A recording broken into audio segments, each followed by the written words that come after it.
Hello, everybody, and welcome back to the FCC Next Steps podcast. My name is Jordan. I'm the lead pastor at First Christian Church in Monmouth. And this little podcast is just our opportunity as a staff to bring a little extra unique discipleship content to you guys in a time frame that is convenient for you. It's not always easy for everybody to get to a small group or to a church meeting for things. And honestly, those aren't always the best setting for every kind of content. For instance, right now in this series, I guess you could call it, we've been going on kind of a deep dive into the creation story of Genesis chapter 1. We've been looking at it from the context of the ancient Near East, which is maybe a unique way of looking at this story. I've gotten some feedback from some of you that says it's different than what you expected. And that's a good thing. You know, we need to be exposed to different depths, different fields, different perspectives, different information. That's how we grow and how we develop a fuller understanding of God's Word. And so today we're actually going to wrap up that series. This is our 8th session. And so we're going to be looking at a few different things this morning. It's kind of a hodgepodge of different goals. We're going to first look at Genesis chapter 2, verses 1 through 3. I know we said this is the story of Genesis 1, but the seventh day of creation is in Genesis chapter 2.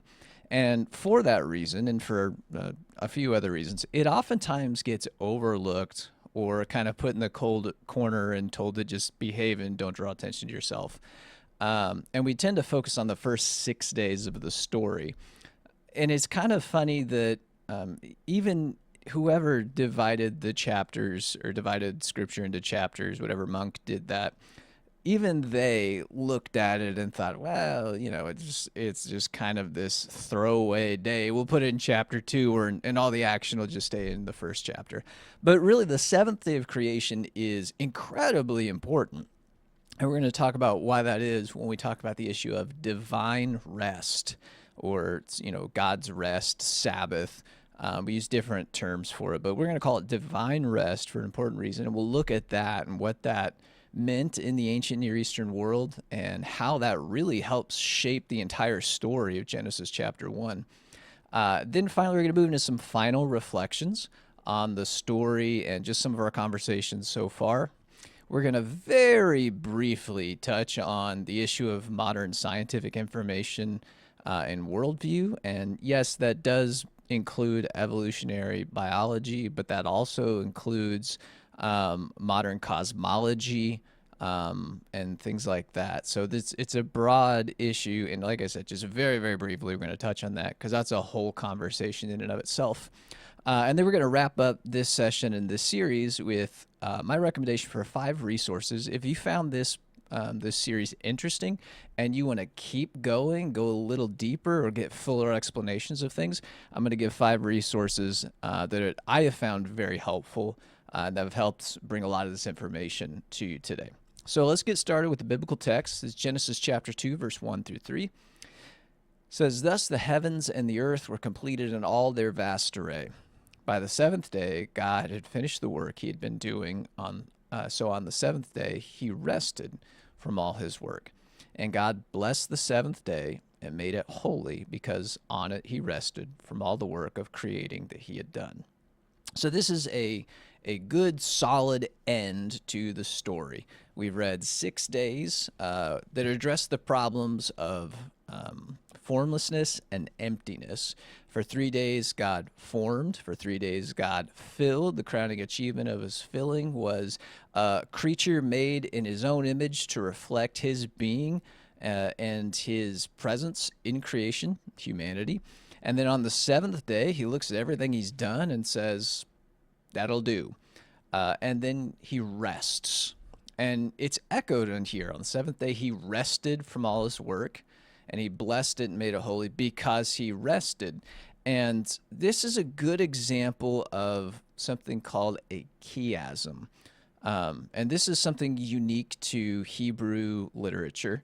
I should have put a slide in here to illustrate this, but it's a way of repeating yourself with sometimes similar vocabularies, sometimes similar phrasing, but it creates sort of if you were to diagram it, sort of an arrow shaped where I have point A, point B, and then I've double back and I make point A prime, or I repeat A. So in this instance, it would be God finished the work of being doing. On the seventh day, he rested from his work, and then it's repeated, that last line on it, he rested from all the work of creating that he had done.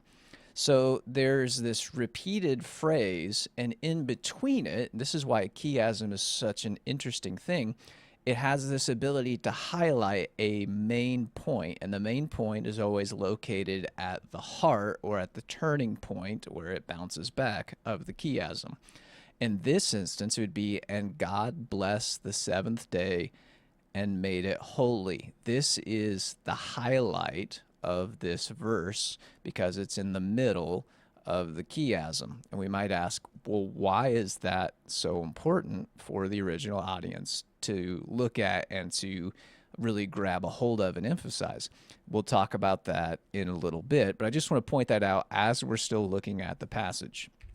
So this idea of divine rest, God rests from his work. What is this? Like, did God get tired? Did he just get tuckered out from all that creation? Or is this something else? So again, we've been looking at this entire story from the context of ancient Near Eastern literature and custom. And in ancient Near Eastern literature and worldview, temples were incredibly important. And we struggle to grasp this today because as Christians, we believe that we are indwelled with the Holy Spirit, and so we are in God's presence all the time. That was not the understanding of God's presence in the ancient world. If you wanted to go be in a God's presence, whether you're in Israel or Egypt or wherever, you had to go to the temple. The temple was the place where you met or entered into God's presence. That's why it was such a holy place. So this idea of temple building was incredibly significant in the ancient world. And that's a big reason why we get chapter upon chapter upon chapter detailing the creation of, or the construction of the tabernacle, and later the temple in Jerusalem itself, because this was the place on earth where the people would go and encounter the presence of God. And in the ancient Near East, when a temple was completed, when the construction was completed, it still wasn't done. What signified the completion of the temple was the deity's presence would enter into the temple and enter into a state of divine rest. This idea of a God resting from their labors is not unique to Israel. So what we're seeing here is pretty significant. This is why I say that the last creation day kind of reframes how we read the rest of the story. So first off, the relevance. Rest is part of the divine creation work. Like I said, sometimes we tend to view the 6 creation days and the 7th is just sort of an add-on throwaway day. But God's rest is part of creation. Creation is not complete until God rests, until he sits down, his presence enters into this thing he has made, and it enters into this divine state. What that would imply then is that throughout the entire first chapter of Genesis, what we're reading is God building his temple. But his temple is not one that is at a certain location, and it's not made of brick or wood or whatever. All of creation is God's temple. That's where his presence dwells. And that's something that is very unique, as far as I'm aware, very unique in ancient Near Eastern literature, that the entirety of the world is his temple. And so when he enters into this 7th day of divine rest, that's when creation is finished, because his temple, he is now dwelling within it. And this is honestly probably why the monk that made Bible chapters put the seventh day in chapter 2, because this notion serves as a really beautiful bridge into Genesis chapter 2. Because as we read, man was made in God's image. Previously, we talked in a previous session about that concept. The image of God typically was only applied to the king of a culture or civilization. That was the only image bearer of God. And part of the king's responsibilities as God's image bearer, or as the image bearer of a divine being, part of his responsibility was to ensure the tending to was to make sure that the deity's temple was good, but there would oftentimes be a garden, or a garden of the god, in which the king was personally responsible for overseeing. Now he would have attendants do it and so on. That's kind of what we read in Genesis chapter 2 is God creates a being, a man made in his image, and his job is literally to tend God's garden. Furthermore, if we have this idea of Genesis 1, God creating all of creation as his temple, what we find then is specific, or more specifically located within that general temple, is this garden space in which we read in Genesis 3:14, God's presence specifically dwelled and walked. We read that he walked with man in the cool of the afternoon. So God was there. And it almost seems to be depicting the Garden of Eden as a holy of holies kind of place within the general holiness of creation that God made. And so in the middle of this is God's image bearer, Adam, this divine priest-like figure whose job is to take care of the garden. And it's interesting too, I told you we weren't going to get into Genesis 2, but we're going to go ahead and jump into some of it. There are two verbs applied to the man when he's made. His job is to guard, and to, the NIV says take care of, but guard and watch over or keep. And I forget the verbs, what they are specifically, but those two verbs, while not uncommon individually, are only ever used together in one other context. It's used here of the man's divine charge to take care of the Garden of Eden, and it's used of Levites and their divine charge to take care of the temple. And so what we're seeing here is a lot of overlapping imagery and vocabulary that paints the man, Adam, as a priest king type figure made in God's image, placed in a holy of holies, garden of God, to take care of it amongst the greater creation of which we read as God's temple. And so we're getting a lot of imagery and a lot of foundation laid for why Israel's temple was structured the way that it was. It was constructed in a way that resembled the original creation. That's why there were to be no other images of gods or animals or anything in that temple, only plants or pomegranates or grapevines, garden-type figures or garden-type decor. And in the middle of that generally holy temple was a holy of holies in which God's presence was specifically found, and which only the high priest was allowed to enter into in order to do his rites. And so there's a lot of intentionality behind the construction of Israel's temple. We also read a very similar thing where they build the temple, and then there's the consecration of the temple, and we read that God's presence falls upon the temple. It enters into that divine rest, and we see that motif playing out there. I'm getting way off track, sorry. But you can just start seeing there's a lot of connection to these early chapters in Genesis, and how when we understand these in an ancient Near Eastern context, it really starts to clarify some of the other aspects of the Old Testament and even the New Testament to an extent. And it's just this rich interconnection between all the different documents in the Bible. It's a beautiful thing. Anyway, So that's why the seventh day is so important. It helps us understand the temple imagery and nature of creation.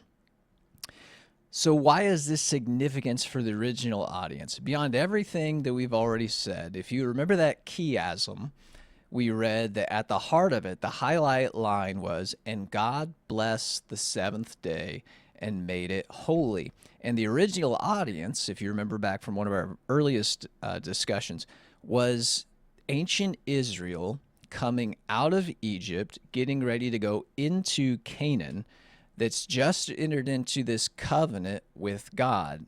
And part of that covenant was this section called the Ten Commandments. And one of the Ten Commandments, the fourth, I believe, was honor the Sabbath day and keep it holy. Why would that be so important? I mean, the Israelites, did God just really want them to have a day off? Or, like, why did that matter? That great commandment was initiated in reflection of Genesis chapter 2, verse 1 through 3. The chiasm is the basis for why that commandment exists. And the Sabbath rest of the Israelites was so important because no other culture around them did that. It was really unique for them to take an entire day off of work. Even when we get into later New Testament eras, that was a really odd thing that people looked at the Jews with an raised eyebrow over. This Sabbath day is in recognition of God's holiness, and it is part of what makes them distinct from all of the other cultures around them.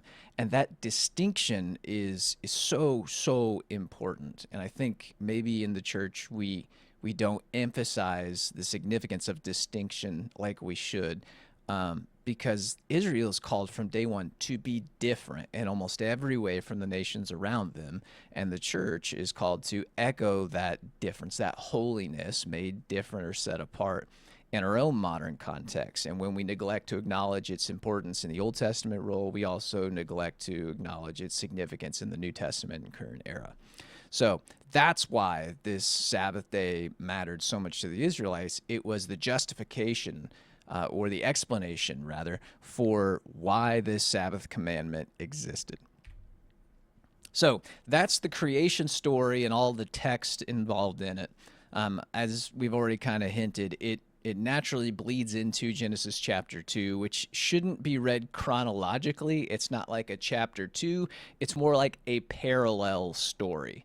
It talks about the same creation event, but from a different perspective and through a different lens, whereas Genesis 1 emphasizes really God's creative work. Genesis 2 emphasizes humanity, and we learn more about what humanity is and our role and all of these things. They're parallel stories.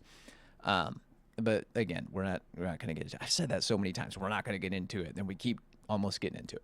Anyway, Genesis chapter 1 in an ancient Near Eastern context. Some final reflections.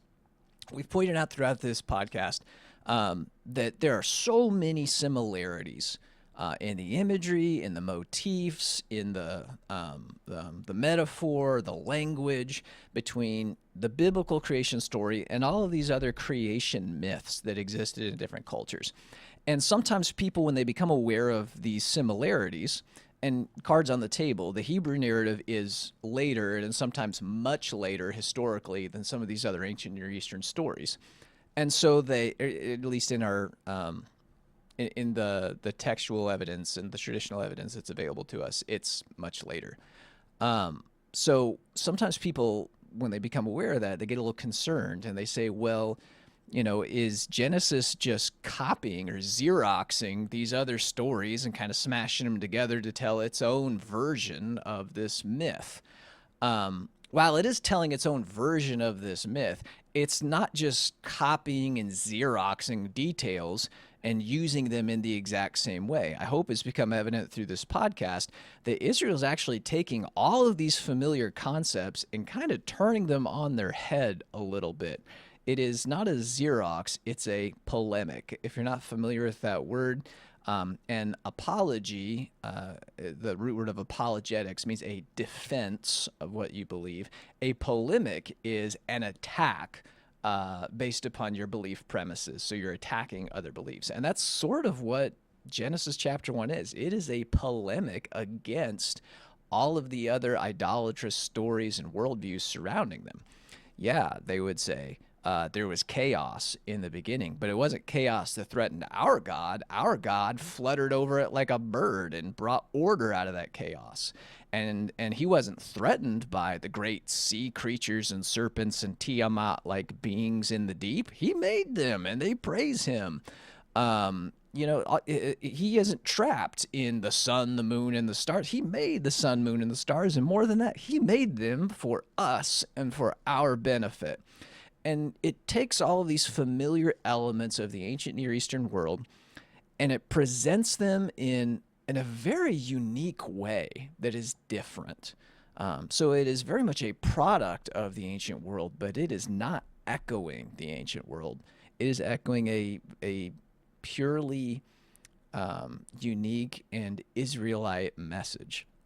That message accomplishes a few things. One, it champions monotheism over polytheism. If you're not familiar with those terms, monotheism means the belief in only one God. Polytheism is the belief and worship of many gods. And throughout this narrative, we've seen there is only one God. We saw in some of the vocabulary that was chosen. If you remember an earlier session, when God makes the sun, moon, and the stars, the story doesn't call them the sun and the moon. It calls them the greater light and the lesser light because the Hebrew words for sun and moon sounded an awful lot like the names of pagan gods. And the author didn't want any confusion. This is a purely monotheistic story that talks about one God who is responsible for everything from beginning to end, and there are no challengers in this story.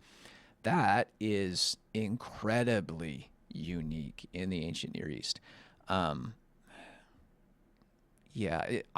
personally, and I think I remember reading even, there were no other civilizations that were purely monotheistic like this. And that's something that maybe we don't understand the significance of because we today hold a monotheistic faith. And in fact, the vast majority of people on earth hold some form of monotheistic faith. That wasn't the case back then. So the Israelites were weird, but this story is taking all of these polytheistic elements, turning them on their head and saying, no, that's not the way things work. There's one God, it's our God, and he's supreme. So that was a different use of the story. And we also saw that the creation story is using these ancient Near Eastern themes and commonalities to demythologize creation. We've used that term a lot. Creation was highly mythologized in the ancient world. They believed that the sun, moon, the stars were the manifestations of the gods. And so when you saw the sun rise in the morning, it was the god moving across the sky, oftentimes to superintend. Hold on, if you're watching this. Let me see. I may have just messed up my camera. I apologize. Nope, we're good. If you saw the sun move across the sky, it was the God moving across the sky to superintend creation and to watch over things.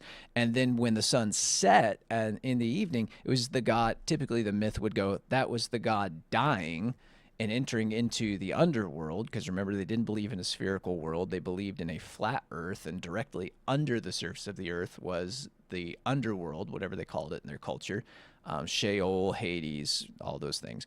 And so the god would die and enter into the underworld, and then the next day he would resurrect and move across the sky again. That's what the myth taught about the rotation of the sun across the sky, which, by the way, was believed to be trapped within the solid dome structure that stretched over the earth, almost like a canopy.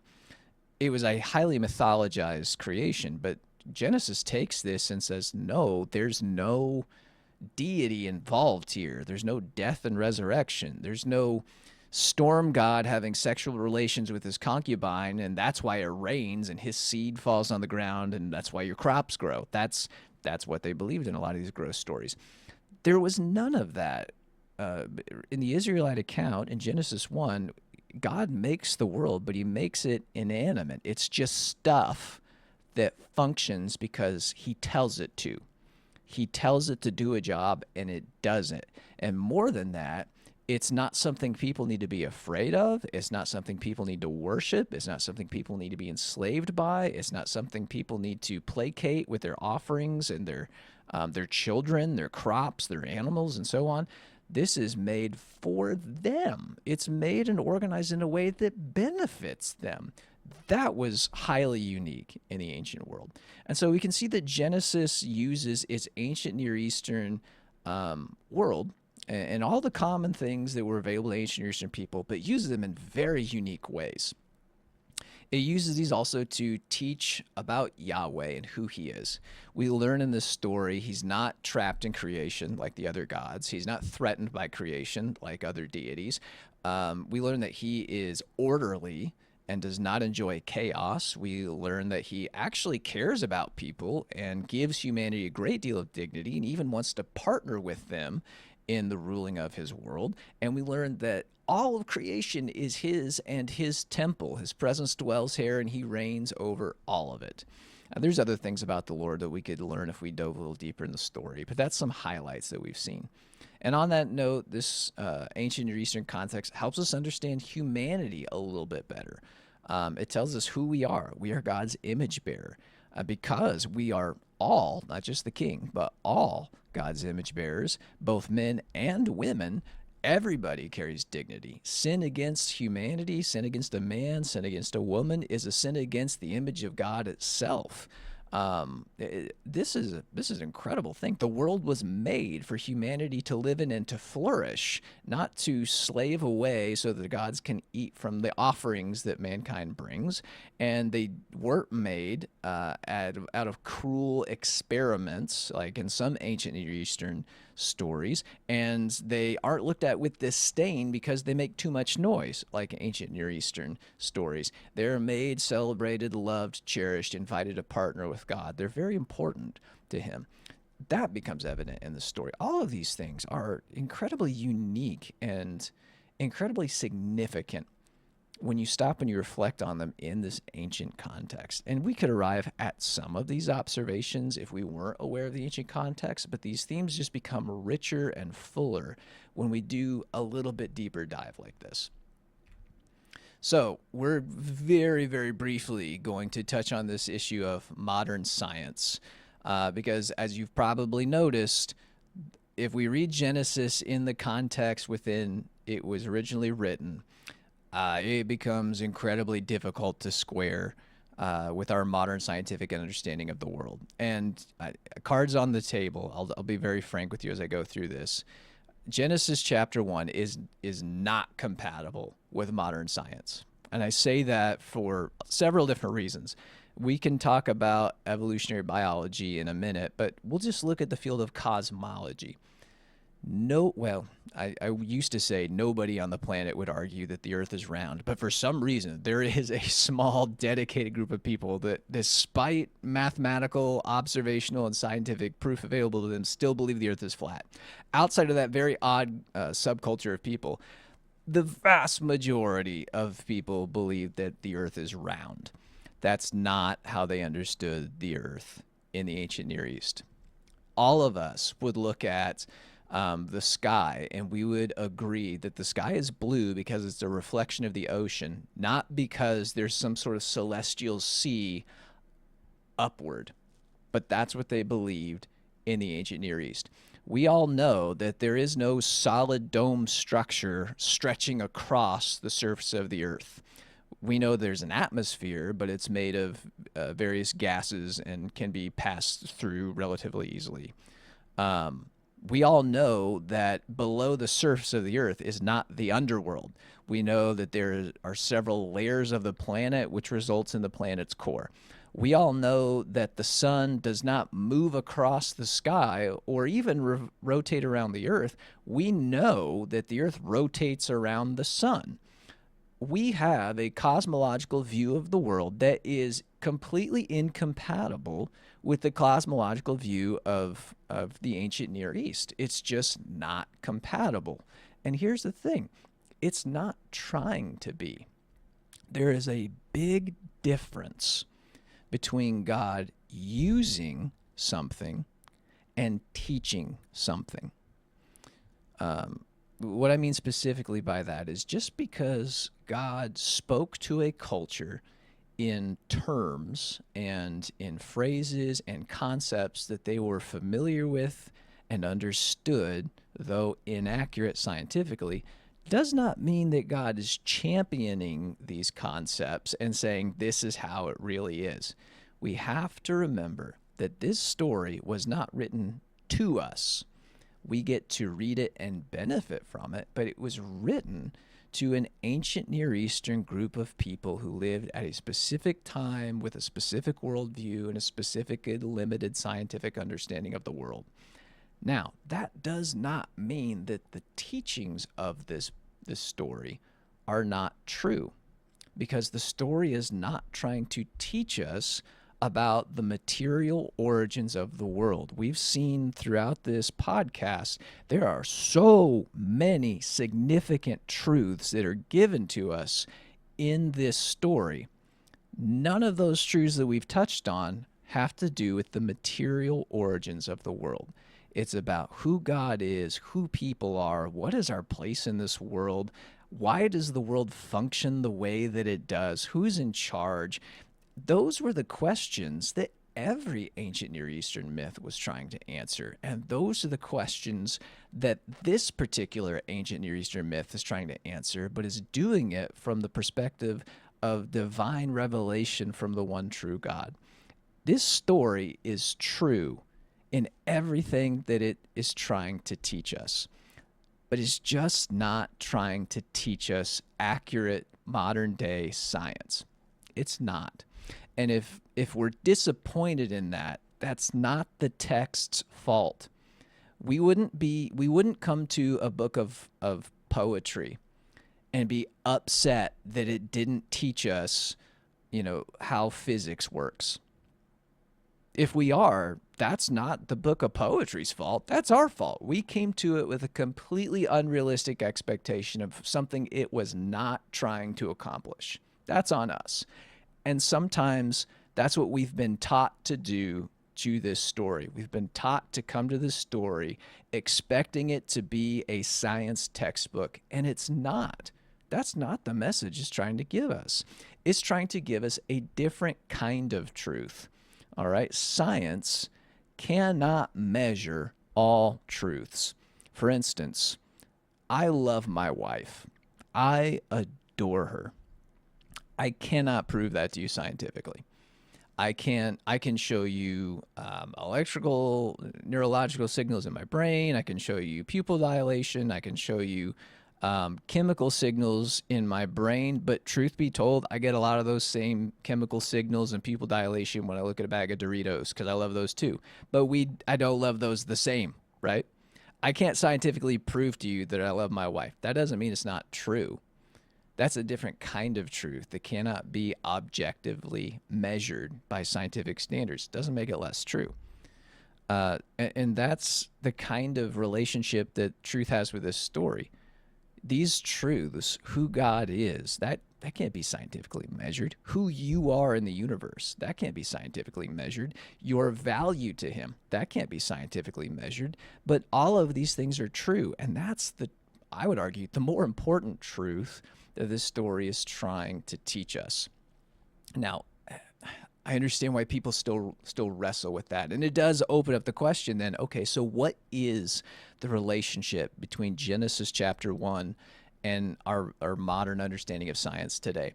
And this is the part that I just don't have time to dive into in this series. Maybe we'll do some other time. So we're going to very briefly touch on the three primary ways people understand the relationship between the story and scientific origins of the world. The first is called young Earth creationism. This view tends to view the story very literally. Oftentimes they view most of Genesis very literally, and would count the various ages and genealogies and estimate the world as somewhere between 6,000 and 10,000 years old, hence young Earth creationism. It views 6 literal creation days, 24-hour days, and everything happened literally as we read on the page. That's young Earth creationism in a nutshell. it would be, as far as it doesn't, to my knowledge, doesn't really address cosmology so much. Its main concern is evolutionary biology, and it is really has no room for any sort of evolutionary biology within it. It stands completely as the antithesis to that. Another option is old Earth creationism, and this is a little different. Old Earth creationism, typically, its kind of hallmark, its main point, is that it interprets days, the creation days, as ages. So when it says on the first day, God created, or God separated light from dark, they're like, well, we don't know how long a day was, right? Like, maybe that's just a symbolic day. They could be like 10 million years. And then, day 3, God creates the sun, moon, and stars. Well, I mean, that could be 40 million years. That could be 100 million years. And so they try to reconcile cosmological evidences and some some biological evidences. They try to reconcile that with as a semi-literal reading of the first Genesis chapter 1. The last one would be evolutionary creationism. This one is a view that, cards on the table, this is where I would probably put myself most. This one views Genesis chapter 1 as we said, an ancient Near Eastern creation myth that really doesn't attempt to speak scientifically about the world. It is very open to the idea of evolutionary mechanics and the evolution of ever complex or increasing complexity in organisms. It doesn't really have a problem with, a 400 billion year old universe or a Big Bang cosmological origin of the world. The difference, though, sometimes you might hear that and say, well, hold the phone there. What evolutionary creationism rejects is the philosophical underpinnings of what we typically think of as evolution. The idea that all this just happened on its own without any sort of divine direction or power at all. That actually is a philosophical concept called naturalism. It is the idea that the natural material world is all that there is, and that everything that we know exists as the result of natural or material consequences or functions. That naturalism is inherently atheistic idea. And that's what a lot of people oftentimes associate with these scientific ideas or notions of, the Big Bang or evolution or something like that.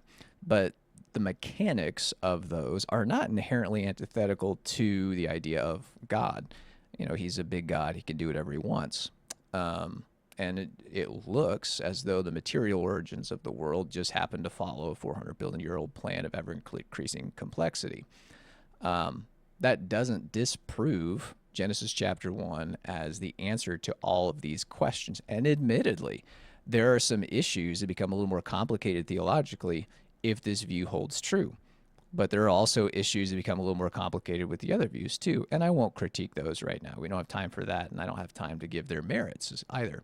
But these tend to be the three options most people fall into. And here's the important thing. Here's the really, really important thing. How old the Earth is and the mechanical or material process of how we got here, at the end of the day, doesn't really matter. And you may find that shocking. I know a man named Ken Ham started Answers in Genesis, a big proponent of young Earth creationism. He is famous for saying, "If Genesis goes, or as Genesis goes, so goes the Bible." I say that's silly. Gentiles in the first century did not believe Genesis, but they believed in Jesus, and they believed the gospel, and they believed the message. I have sinned. I have separated myself from the one true God, and the only way to be saved is by relying upon the sacrifice of Jesus Christ, who was crucified and raised. That's the heart of Christianity. That's the basis of our faith.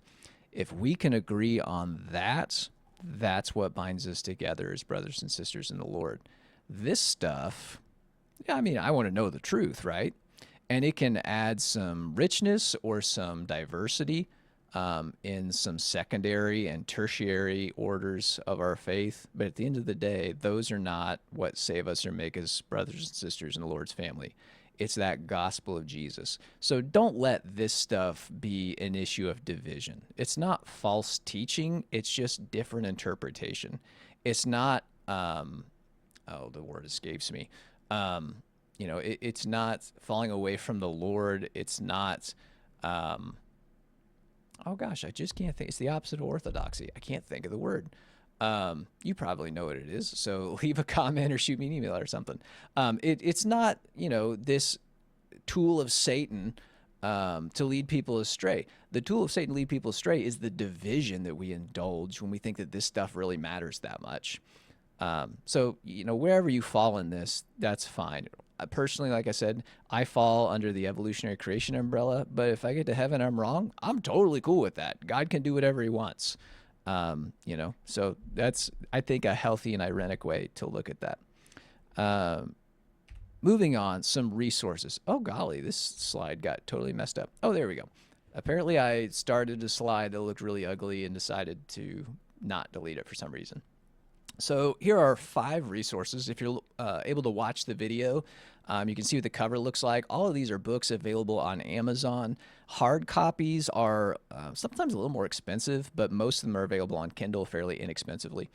One is called The Lost World of Genesis 1 by a guy named John Walton.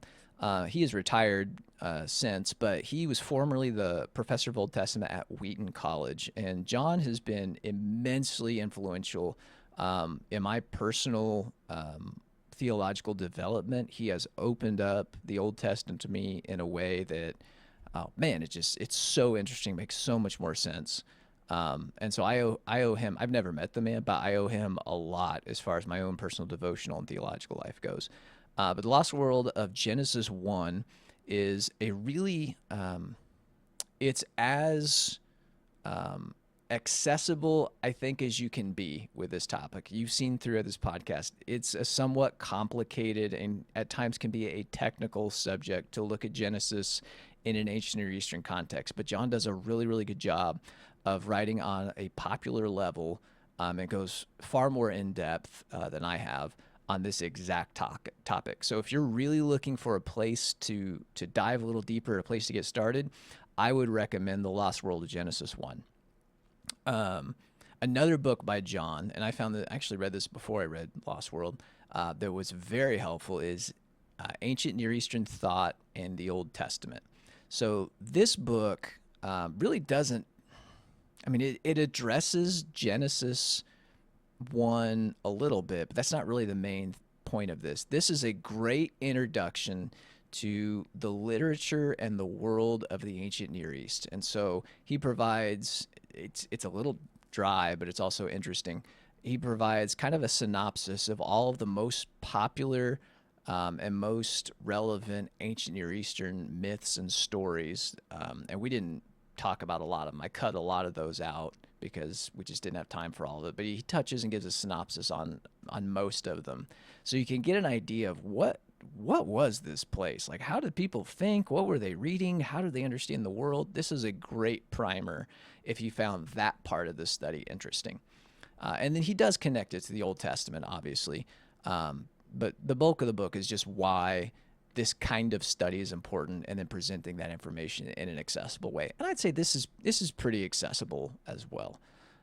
You don't really need a lot of technical foreknowledge to get into this. Moving on, slightly different take. This is a book called Beginnings by Peter Bouteneff. And this book is really about how late Israel and the early church interacted with the creation story, and more specifically, with the person of Adam. Sometimes we assume that this was always a really important subject for God's people, and it just wasn't, honestly. Adam, outside of Genesis chapter 3, chapter 3, he's mentioned and alluded to maybe twice in the entirety of the Old Testament. He's just not that important of a figure in ancient Israelite thought. You get into the 400 years between the Old and New Testament, that's where he starts to become a little more relevant in the conversation and people start talking and writing about him more. And that's really influential, that period, on how Paul talks about Adam in the New Testament and why he shows up a little more in those writings. So this is a really good book that just talks about kind of the pre-church and early church era and how our ancient forefathers thought about and dealt with creation of the person of Adam. This one's really interesting. This book, it's a terrible screenshot, but it's called Evolutionary Creation by Dennis Lamoureux. If you're somebody who, you heard me talk about evolutionary creation and you're like, I got a lot of questions about how that could possibly square with a biblical worldview, this is a great book. Dennis is, man, he's a smart guy. He has a PhD in theology, first off. But he also has a PhD in, and I'm going to get the study wrong, but I believe it's paleontological dentistry. The short of it is he studied dinosaur teeth. And so he actually grew up, he's Canadian and by birth. And so he actually grew up not antagonistic, but not really having a place for faith in his life. Very much a man of science, studied paleontology, studied fossil records and stuff. And then as he came to faith, really started to wonder, okay, wait a minute, how does this square?